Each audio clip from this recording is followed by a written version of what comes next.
Good morning मुलांनो. आज आपण एक नवीन गोष्ट शिकणार आहोत. पहा बरं फळ्याकडं तुम्हाला चित्र दिसतायत का? हो. आता मला या चित्रामधले प आवाज असणारे शब्द कोण कोण सांगेल बरं, ज्याचा आवाज प येतो? ठीक आहे. हां, शौर्य सांग बरं. शौर्य प पासून शब्द सांग. पाय. शब्बास. कल्पेश तू सांग बरं. कल्पेश प आलं. हां, शिवांश तू सांग. पोपट. शब्बास. सोहम तू सांग. प पासून पपई. भावेश पप्पा. आनम प पासून पलंग. हां, पतंग. अजिंक्य प पासून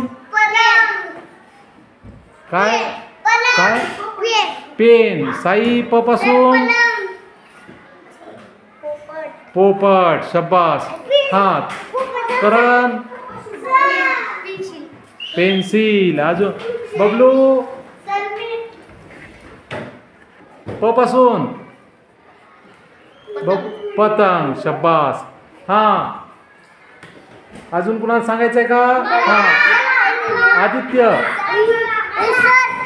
तर आपण जे शब्द सांगितलेले आहेत, हां बर तू सांग. इंद्रजीत प पासून हां पॉकेट. आता तुम्ही जे शब्द सांगितलेले आहेत, हां पॉकेट. हां बघा आता इथं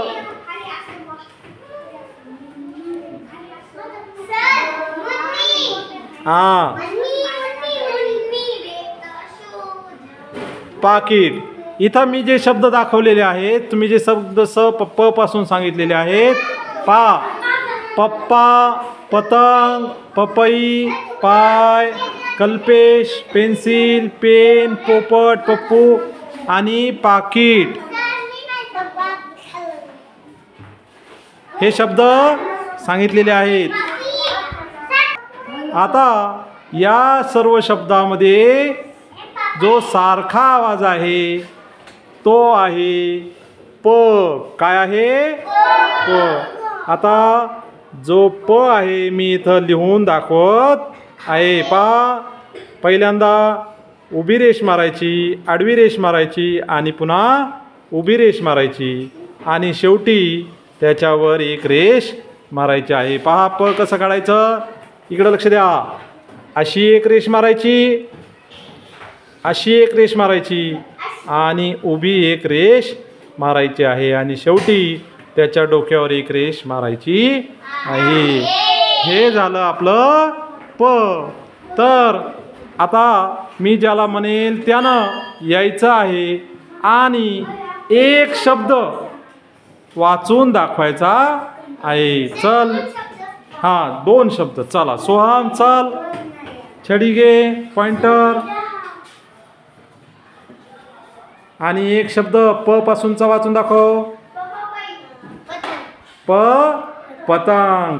पतंग. चला साई चल. चला एक जणाला मी सगळ्यांना बोलवतो. चला. कल्पेश. चला भावेश. हो सगळ्यांना बोलवतो मी. हां, पोपट. पेन. चला कोण आहे आता?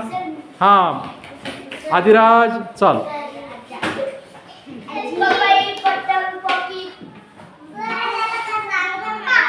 हां चला. चला शिवांश. शब्बास. कल्पेश.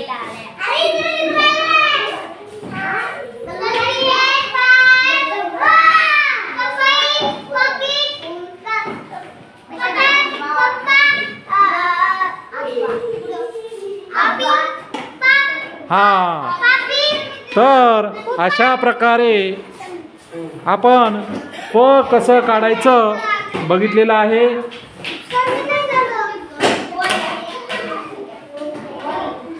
तर लक्षात आलं का तुम्हाला प कसं काढायचं? काढाल का आता? प काढताल का? पुन्हा एकदा पहा. या ठिकाणी पहिल्यांदा अशी रेष घ्यायची आहे, नंतर अशी घ्यायची आणि पुन्हा अशी उभी आणि शेवटी उभा वर डोक्यावर एक रेष मारायची आहे. चला बरं, काढा आता लवकर. वया काढा आणि प काढा.